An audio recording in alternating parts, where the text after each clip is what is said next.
guys, welcome to day 4 of our handmade Christmas challenge. So we've got today and tomorrow left. Thank you for joining me. Today we're going to be walking through quite a few things that you're going to want to be doing and adding into your handmade Christmas gifts. So first up, and the reason we're doing this part first is because this is the base for all of the other gifts that we're going to be making it into. So specifically 3 today. So the first thing that we're going to be talking about is using dried herbs. So dried herbs are super versatile and we can use them to make a number of different things. So actually today I have got one of the things that I'm drying actually from our garden and will be coming. Some of the other gifts is dill. So you can dry herbs. Really, drying herbs is super duper easy. So obviously if you have got fresh herbs, one way to do it, I'm doing dill weed right now, which is the little frilly lacy part on the dill. And so you can just put it in a dehydrator tray. And whenever you're drying herbs, you want to keep them at 95 degrees Fahrenheit or lower. You don't want to get them hot and you don't want to cook them necessarily by too hot of a temperature when you're dehydrating them, because you want to retain all of the good medicinal properties, and that's how we're going to be using some of our herbs. But even for culinary purposes, you want to keep them low. One way is definitely in a dehydrator, like I said, 95 degrees Fahrenheit or lower. Another way that you can do herbs is to simply gather them while they're on, and this is actually my dill seed, heads of dill here, but any type of herb, so lavender, peppermint, anything like that. Any type of flowering herb that grows on a stalk. Harvest about 4 to 5, but no more than that, with it on the stem. And then you just loosely gather those and you can tie it together, and you're just going to hang it in an area not in direct sunlight, but that's dry, right? Not in direct heat, but gets good airflow, and then just let it naturally air dry. So if you don't have a dehydrator, that is another option that you can do. But we want to take our dried herbs and then we can turn them into a whole bunch of other projects. So we're going to start with our dried herbs, because then our dried herbs turns into a whole bunch of other gifts. And if you're just joining us, this is day 4 of the Handmade Christmas Challenge. And if you want to get our emails that have downloads and templates and homework, it's not too late to join. You can still do that at melissaknorris.com/Christmas. And we'll be having lots of goodies coming up, even beyond tomorrow, though tomorrow's our official last day of our 5-day challenge. We're starting with our dried herbs. Now, yesterday, if you missed any days, you can go back in the videos later and you can catch day 3. If you sign up for the emails, you'll get links to all the previous day lessons as well. We did extracts and herbal tinctures yesterday. So we've got our dried herbs. I'm going to get this out of the way. We've covered that part.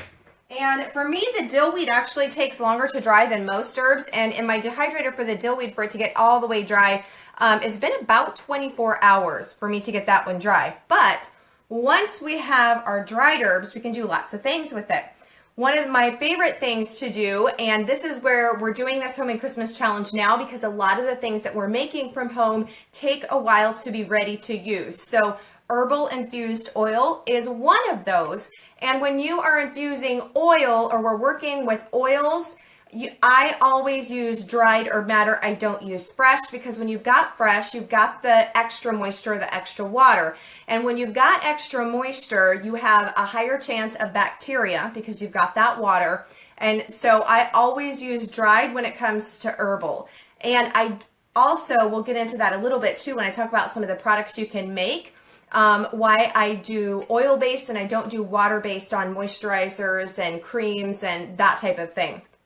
So this is herbal infused calendula oil that I started on September 13th. So this one actually has a little bit of ways to go before it's going to be ready to use. So you've got 2 options to make your herbal infused oil. First option, it always involves dried herbs, and you're going to take whatever size container and fill it about 1/4 of the way. So this is a quart, which is 4 cups. So I use 1 cup of dried herbs, and then I fill it up and top it up to about a 1 inch, almost all the way to the top, head space, which is simply, if you're new to that terminology, head space, it's used mainly in canning, but it means from the top of the contents to then the top of the jar, the space in between. And the reason for that is because it's dried, and with the oil, it's going to swell up some it's going to reconstitute a little bit. Not as much as if you had added like water to it, but it will some. So that's why we wanted to have plenty of room. And then you're just going to put a lid on it and set it in a warm, sunny windowsill. You don't want it in direct sunlight, but a warm area, and you just need to shake it. And after 4 to 6 weeks, then you just simply strain it out, and then you have herbal infused oil. My top picks of doing infused oil, this is olive oil. The cool thing is calendula is a natural dye, so it's orange, and so it actually is going to color the oil. I don't know if you can see it, but usually olive oil is a little bit more green, and this one's already turning and taking on that golden color, so that one's kind of fun too. So that's how we do the old-fashioned way, or the time it takes 4 to 6 weeks, so we need to plan out so then we can use this oil in our projects. But I got a fast-tracked modern way that you can do it too. So same principle, you're going to fill your container about a quarter of the way, third to a quarter of the way with your dried herb matter, pour your oil over it, and then instead of setting it in a sunny windowsill, you can put it in a double boiler or a slow cooker. And the key here, though, is to make sure that the water does not get the oil too hot. You don't want it to go above 120 degrees Fahrenheit. So preferably between 95 to 100 degrees Fahrenheit. And let that go for anywhere from 2 to 8 hours. The longer it goes, the more it's going to infuse and the stronger your oil is going to be. So that's if you don't have those 4 to 6 weeks, but because you are here on our Handmade Christmas Challenge, you've got plenty of time. So you have the 4 to 6 weeks, so you can do a whole bunch of them the old-fashioned way, but you can also speed up the process and use a slow cooker. So that's one of the things that we're going to do with our herbal infused oil. So then you've got, what do you do with your herbal infused oil, right? What do you do with it afterwards? Well, there's many, many, many things that you can do with herbal infused oil. You can use it simply as is if you just want to use an oil and use it as a moisturizer, but you can turn it into a lot of things too. And that's what I'm excited to talk to you about today, because it can be the base of so many things. We've got, you can make your own ointments and salves, medicinal purpose-wise. You can then turn it into, this is one of my favorites, and this is one of the projects and actually one of the recipes straight from my new book, Handmade. This is the whipped chocolate peppermint body butter, and this is where we're going to talk about making your own moisturizers and some things that you need to keep track of in order to be safe. So making this stuff handmade is something that you are totally interested in and others are too. Please go ahead and share this, because this is kind of important, and a lot of times when people start making their own moisturizers and that type of thing, they don't necessarily know some of these tips to make sure that you keep it safe and your batches don't go bad. So this one, I gotta get my lid off there, it's stuck a little bit. There we go. So this is the whipped body butter. One of the awesome things is this one I is actually using infused peppermint, and then cocoa butter is one of the fats, so it really smells like chocolate peppermint. Smells super good. So for this one, I like to use peppermint infused oil, but some people don't like peppermint. I happen to love chocolate and peppermint together, which is why I use the cocoa butter. You've got tons of options. I also do add some peppermint essential oil to this, because the peppermint infused oil, when we mix it with all of this stuff, it's not going to really have a peppermint scent. So I use a combination of essential oil with this one and infused oil. And then it's got some beeswax and cocoa butter. So this one is a great moisturizer. It's very creamy, it's luxurious. And when you first put it on, you'll notice a little bit of a sheen. I don't know if my light's gonna pick that up there. So it's a little bit of a sheen, but it absorbs super quick. So it's gonna be absorbed into your skin really quick, so it doesn't really stay greasy, and I've never had an issue with it being on my clothes or staining or anything. But it's a question I get asked a lot, so I wanted to share it. Now, the reason that I do body butters and I was talking about not introducing moisture is because many times when we're used to buying store-bought lotion, and this is going to be the same when we're talking about lip products, because I also use my herbal infused oil to make homemade lip balm. The reason I don't do lip glosses or anything that has water in it, same thing with the moisturizers, is because anytime you add water to it, in order to not grow bacteria and for it to be shelf stable, you need to add some type of broad spectrum preservative.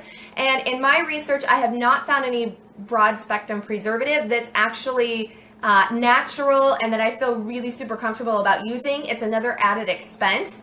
And water is great for us internally to drink, right? We all need lots of moisturized water. We need to stay well dehydrated. But when you put water on the skin, it's not really moisturizing. It's not really beneficial. So I don't actually want to have water in my products. And a lot of times you'll see the addition of using vitamin E, which vitamin E can be great to help extend the shelf life. Vitamin E's got oil, has a lot of great properties to it, but it's not truly a broad spectrum preservative. You can still get, if you're doing a water-based, then you're still going to have the high chance of having bacteria in there and it breeding bacteria and growing. So that's why I stay away from products, and I don't want to buy products that have water as the first ingredient when it's a skincare product, because it has to have the broad spectrum preservative in there, and it's not really that moisturizing to begin with, in my opinion. So that's just one of the things that we can then use this herbal infused oil for, is to make our own moisturizers. And like I said, herbal infused lip balm, another one of my favorites. You can also use it when you're making your own soap. So if you're doing the cold processed soap, which is one of the lessons in the Handmade Masterclass we've got going on, the early bird special, it ends tomorrow though.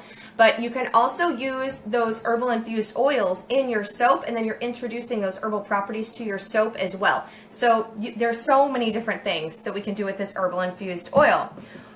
But talking back to making handmade gifts, so of course making moisturizer gifts, and it's everything I make I put into a mason jar pretty much. The lip balms, all of that make fabulous gifts. But another thing that we can do with our dried herbs, and this is some of my favorite things to do, is one is you can absolutely just, make your own dried herbs to stock your spice cabinet, right?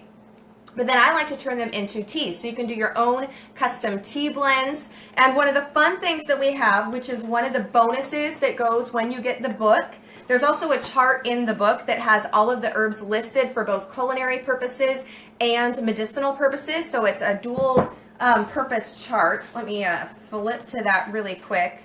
Somewhere in here. I should have had it marked. Anyways, I promise the chart is in here. I just didn't mark the, no, wrong one. That's our Dutch oven cooking one. There's lots of charts in here along with over 100 recipes. And now I'm not sure which one. Come on. Anyways, I think actually I didn't go far enough back. Okay, well, I'm not going to try and find it right now, guys. But my point was I wanted to get to, you can also make your own seasoning mixes, which is really fun. So one of the reasons I'm dehydrating up a whole bunch of dill is because I don't buy spice mixes from the store, dressing mixes, that type of thing. But we love ranch here. Ranch is like one of our favorites. So I make up, and in fact I need to, as you can see, I don't have a whole lot left in this jar, my own homemade ranch mix. And that recipe, if you sign up for the emails, you got that recipe today. It's straight out of the book. And it is on page 150. We have a whole bunch of them yourself. So one of the fun things that I like to do is make up spice mixes and give this to people. This one is also, you can make, of course, your ranch dressing, ranch dip. It's really good. I have a homemade popcorn seasoning recipe in here. Add some of this and you can make your own ranch popcorn at home. One of my favorites. So one of the awesome things that you get with one of the bonuses is we have them. This is the wide mouth version. I've also got regular mouth or smaller mouth, but we've got these herb and spice tags that you can put on top of them. So this one is sage, and so it has obviously the name of the herb, and then it lists the medicinal properties on there for you. So if you're making tea or doing some of those other things, you've got these labels so you immediately have it as a resource. You don't have to look it up or even flip open to the book, but you can flip open to the book. And then we've got some blank ones on there too, so you can hand write in and label when you're making your own stuff. And I actually had not labeled this one yet, so I need to put on there, you can pretty much tell when you open it up by the scent, but I need to put on there that this is ranch mix. So that's some other fun bonuses too. We've got lots of downloads and ways for you to customize this, which helps for your own house. See, isn't that super cute? Plus with your gift giving.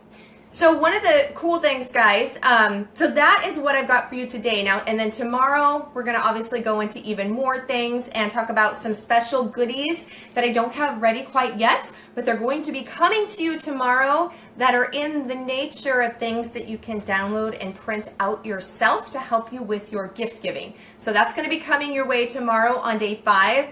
And if you're signed up for the emails, you will get that in your email, and all the links are there. If you want to check out even more of what we got going on, this is just a snippet of all the things that I share in the Handmade Masterclass. Go to melisaknorris.com/masterclass. You can find out how to get your paperback copy of the book, digital copy of the book, tons of videos, all of these fun downloads and lots of coupons. So the coupon value of the coupons alone is over $38. And one of them, which I don't think I've shared, is from Plant Therapy, and it's a 20% off coupon of the oils that I use in all of the projects. So that's one of the coupons. And I also like to add a little bit, this one, I have a little bit of peppermint essential oil with the herbal infused oils in this lip balm. And so you have lots of different options and coupons and learning how to make all of this yourself. So I hope that you guys are getting lots of ideas, getting lots of things going and stocked up for all of your handmade gifts.